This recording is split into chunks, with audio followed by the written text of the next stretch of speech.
Last time, as Mark and his friends decided to investigate the strange behavior of Omni-Man, they found him in a seemingly empty building.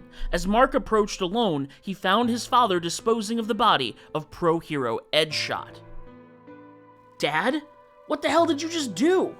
Omni-Man spins around in a defensive stance, then softens when he sees that it's Mark.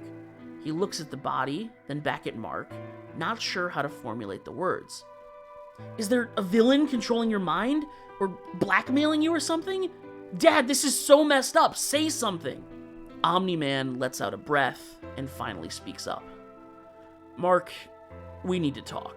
Omni-Man steps up towards Mark, placing a red-soaked hand on his shoulder. He explains, starting slowly, that his homeworld Viltrum is a great and powerful empire, known all throughout the universe for sharing their prosperity with other worlds. But because other worlds are so much weaker and less advanced, they often resist Viltrum's help. So, he was sent here to scout the planet and prepare for Viltrum's arrival, removing any potential opposition to keep the transition as smooth as possible. He disposed of Eraserhead just a few days ago, along with Star and Stripe. Although she put up quite a fight, he's certain she couldn't have survived their encounter. Mark listens to all of this, breathing heavy, hands shaking, trying to process the horror. He finally responds and begins screaming at his dad, calling him a murderer. Omni-Man brushes this aside, tightening his grip on Mark's shoulder. Mark has shown so much potential. He's living proof that Viltrumites and humans are compatible. He even took out one of the most dangerous humans himself, All for One.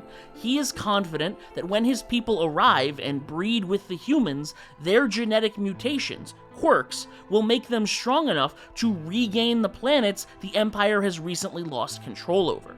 Hearing this, Mark lashes out again, but Omni-Man grabs him by the head, looking directly into his eyes. He is not asking. This is a direct order as his father. Fall in line. Normally, they only have to kill the strong ones, and he doesn't like wasting time killing the weak ones because they don't matter beyond breeding. But Mark will need to kill his friends now that they've heard this conversation. Omni-Man has known they were here the entire time. Mark grits his teeth in anger and fear, but he hears something whisper in the back of his mind. "Listen to your father. You could never beat him, you know that." Enraged that he could ever think that, he lashes out, telling his dad to shove it. So the little voice inside says something different. "You have no choice. Kill your father." Mark knocks away Omni-Man's hand, screaming at him. He left Mark and Debbie alone for years. Also, he could serve an empire that wants to kill his friends and enslave the Earth? Of course he's not going to fall in line. How much of an idiot? But he doesn't get to finish the sentence. Nolan punches Mark in the jaw, launching him out of the building and into the open air outside. Mark swallows the pain from the punch, his sadness, his disappointment, and fear. He focuses on his rage, and catching himself in the air, he flies back at his dad, landing a punch of his own. He barely budges. It's clear that Mark is nowhere near as strong as his father, and with a grimace, he strikes Mark again, smashing him down through the floor of the building, causing the entire place to collapse from the force. When Mark pulls himself from the wreckage, he looks all around for his friends, but spots them being snatched out of the air by the dragon hero Ryukyu. He's confused, and so is Omni-Man, as all around them, dozens of heroes spill out from surrounding buildings. A gigantic pillar of ice appears around Omni-Man as Todoroki freezes it around him from the ground. Mark looks up to see Monoma from Class 1B holding out his hand to help him up next to Principal Nezu. Taking his hand, Monoma flashes a grin as he copies Smart Atoms and leaps up into the sky. Mark asks what's happening, and Nezu explains. The Hero Association had suspected something was up with Omni-Man ever since he returned to Earth, and have been planning contingencies. They wanted a little longer to prep, but Mark and his friends have sort of forced their hands. Up in the sky, Omni-Man smashes free of the ice, just in time to be smacked in the face by a stone barrage from Cement Toss, and a sucker punch from a Viltrumite-powered Monoma. He growls and lashes out at the next hero that flies at him, but his hands pass right through him, Lemillion, who sticks out his tongue. Omni-Man is about to fly after him when a blast of sound erupts from the ground. Present Mike shouts up at him, and Nolan clutches his ears as they begin to bleed. He screams in pain, and Nezu explains. They had Jiro recreate the frequency that hurt Mark during his fight with Overhaul.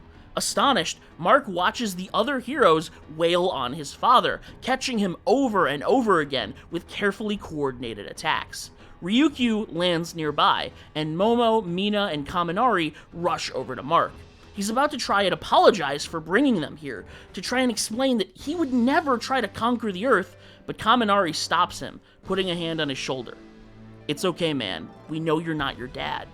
Hearing this gives Mark just a second of peace, before it's interrupted by a scream as Omni-Man finally catches one of the heroes. Shattering Cementoss to bits, he tears off his rocky arm and smacks Monoma out of the sky with it.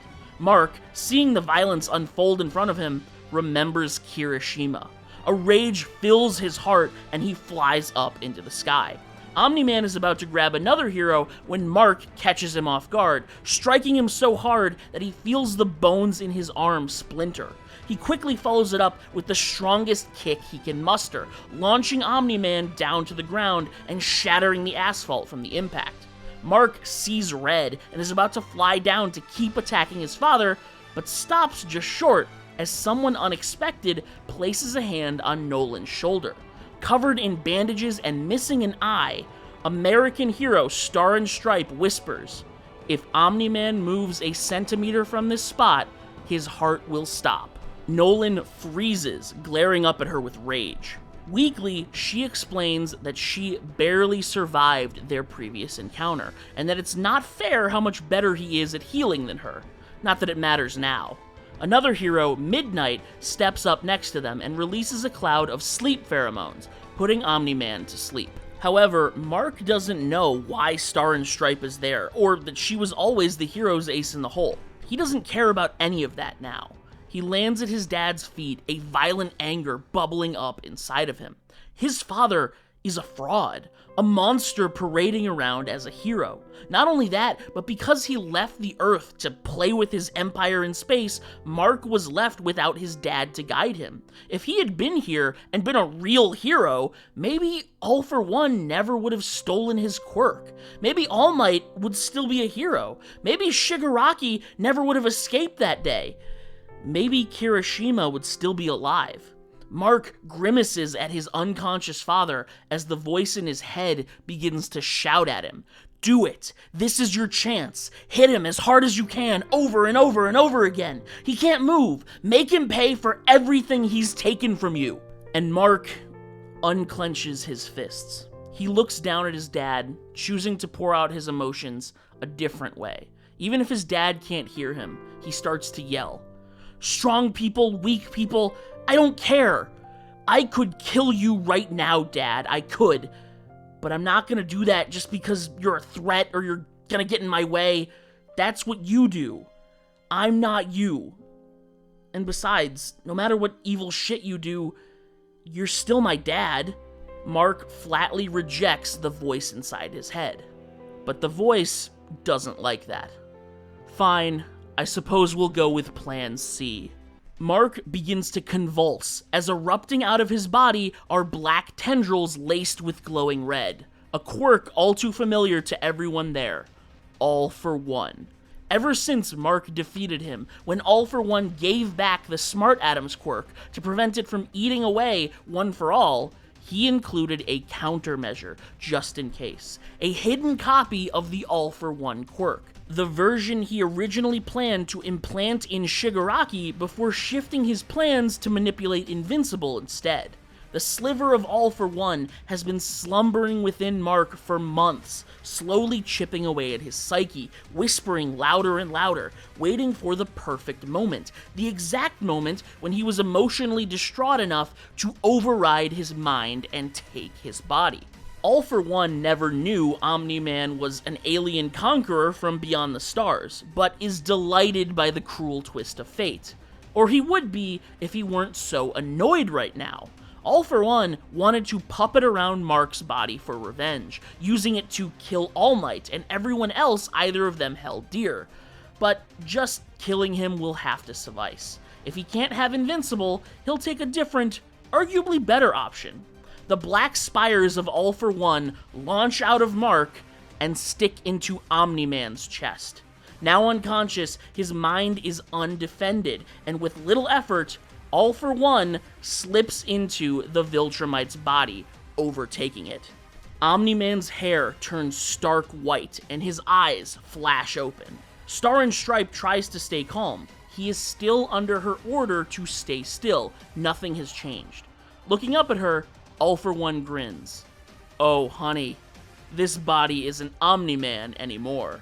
Moving with lightning speed, All For One leaps up, piercing the American hero through the heart.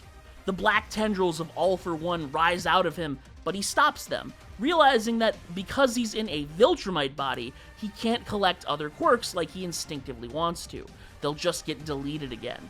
Shrugging it off, he tosses away Star's body and flies at midnight, but he's stopped by Invincible, who lands a solid punch to his jaw. Mark has managed to regain his composure and is furious that All For One spent so long hiding away inside his mind. He wails on All For One, who takes every punch, laughing as he does. In Omni-Man's body, which has had hundreds of years to adapt and focus the Smart Adam's quirk, he's dozens of times stronger than Mark. He takes a few more of the punches, finally catching Mark's fist once the humor wears off. Clenching tight, he shatters Invincible's hand, and Mark screams in pain. You're upset I hid away inside of you, but think about me. I had to listen to the idiotic drivel that was your thoughts. I hope Dad will be proud of me. Oh, I wonder if that girl likes me back. And the worst of it, boo-hoo, my friend died. Poor little... what was his name again? Mark rages at that, but it doesn't matter. Using his father's body, All For One lands blow after blow, punching him in the face, the chest, the stomach. He strikes him over and over again, each punch crushing him further into a crater in the ground. Mark feels himself losing consciousness, the pain overwhelming his senses as his body goes limp. Stopping to admire his work, AFO smiles down at him with a twisted grin. He looks up for a moment, though, catching the fist of Monoma, who tried to sneak attack him. Whipping the boy around with all his might, he sends him flying, crashing into Present Mike and several other heroes. He looks back down at Mark. I suppose this is it, Mark Grayson. I'd love to hear more of your snarky last words. Go on, compare my head to a testicle again. I found that one particularly witty. He raises his hand to pierce Mark's heart when a voice rings out behind him. If you think that's funny, you're gonna love this, bastard! Bakugo has arrived on the battlefield, an enormous metal contraption wrapped around his arm, glowing white hot.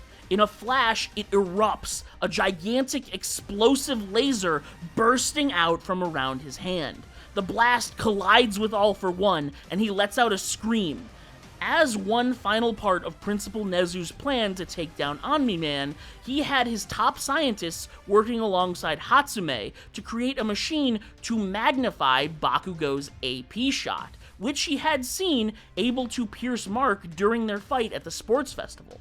But the reason Bakugo was late is because he wasn't supposed to be here today. The machine, which lets him fire off a Hellblazer AP shot, wasn't yet complete. Its output was as strong as they wanted, but they couldn't yet contain the force, which is very evident now. Striking All For One in the stomach, it bores a hole the size of a softball straight through the villain's torso. He lets out a screech of pain, and Bakugo lands in the dirt next to him, the machine pieces crumbling off his arm. I knew you and your freak dad were a pair of monsters. But don't worry, it takes a real hero to slay the monster, no matter what. And as the machine completely falls away, it reveals the damage. From the elbow down, Bakugo's entire left arm has been blown off. Grinning through the pain, he collapses onto the ground. Mark tries to reach out to him, but he sees All For One clutching at the hole in his stomach. He looks down at Mark and spits out, "Next time," and takes off into the sky. Grimacing against the pain of his broken bones, Mark rockets up into the sky after him, making chase.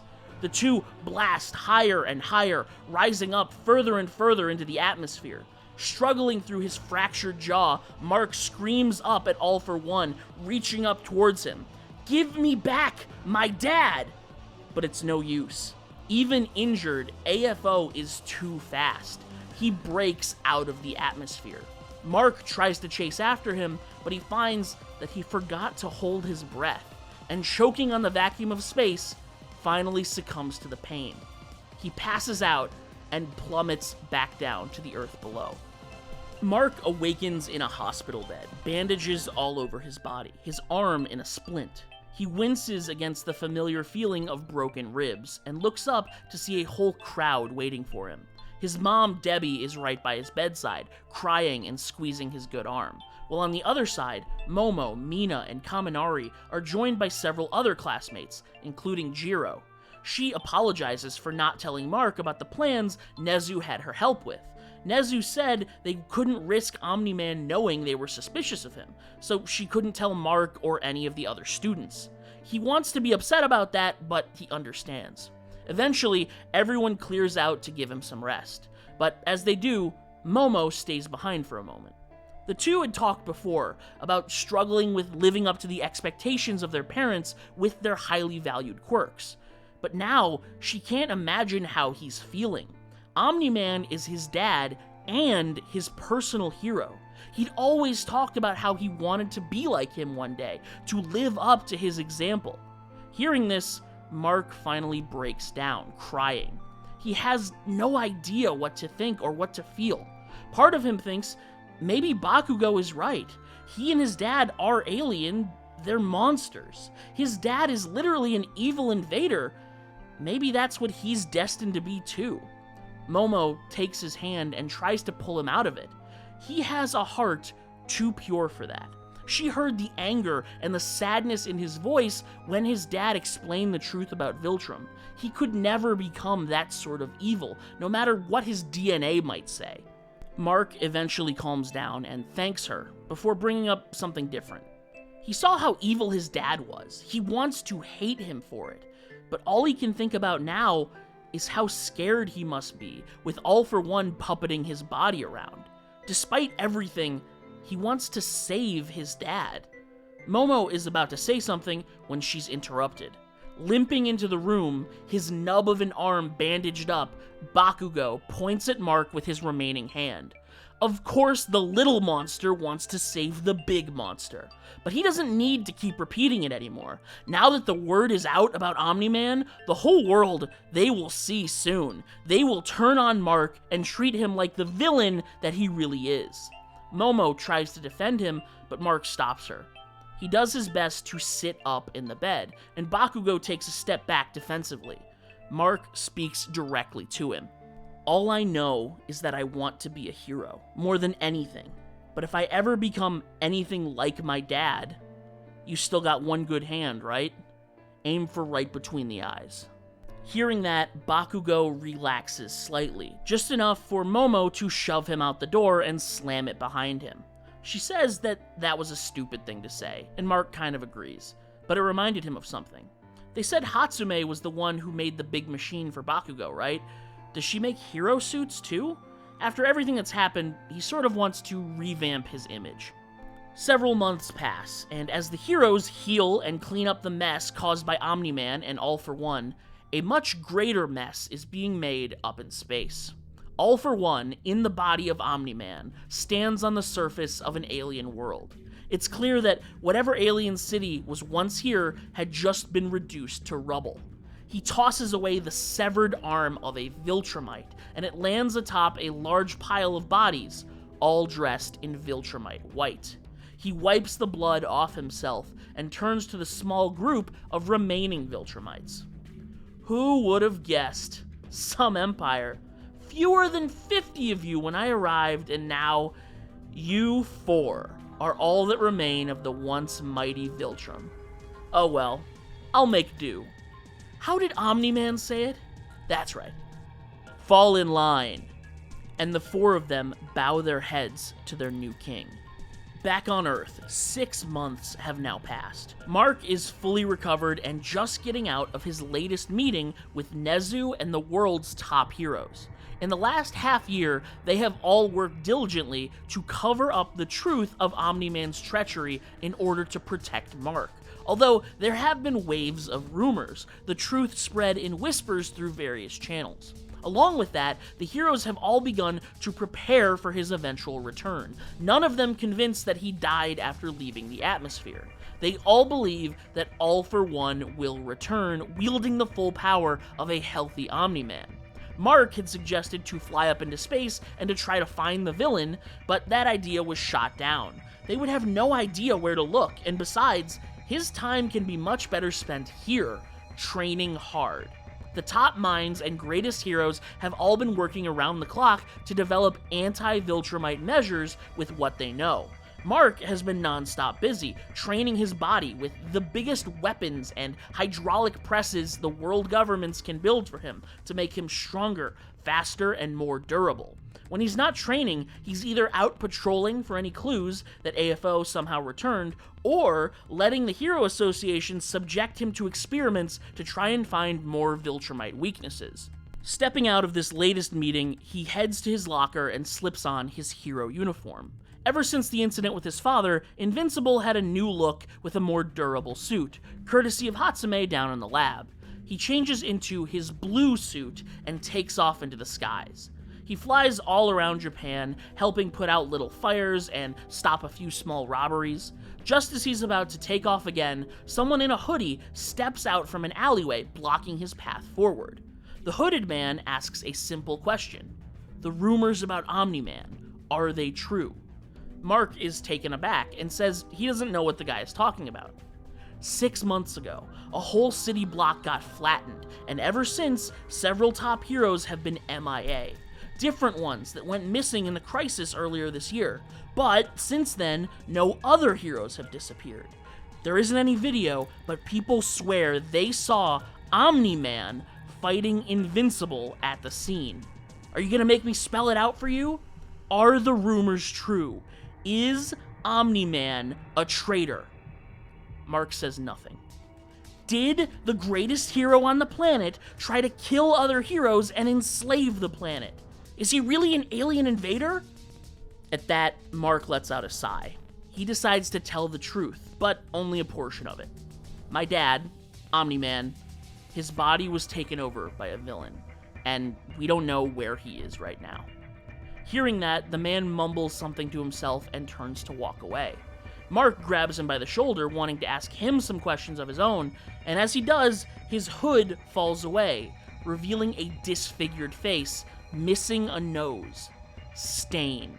In this world, Stain never became the hero killer, because he never worshipped All Might, instead hailing Omni-Man as the greatest hero, and having a very different set of beliefs because of it.